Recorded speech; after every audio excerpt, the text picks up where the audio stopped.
อรุณวันใหม่ท้องฟ้าแจ่มใสลมพัดค่อยๆปากซองบ้านแดนสว่างเด้ออากาศดีๆลมพัดบ่อยๆ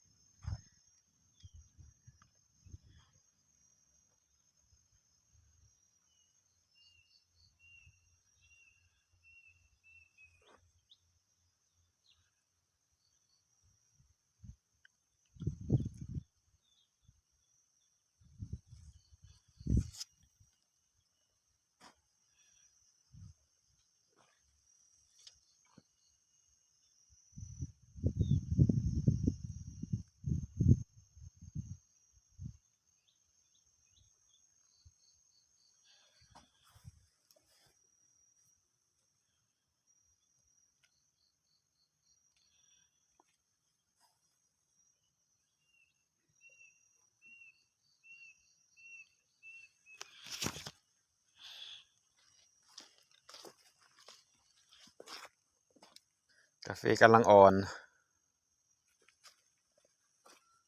ประมาณเดือน11สิได้เก็บหมาก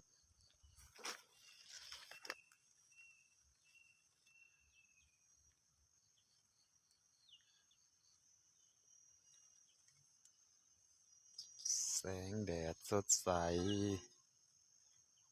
อากาศดี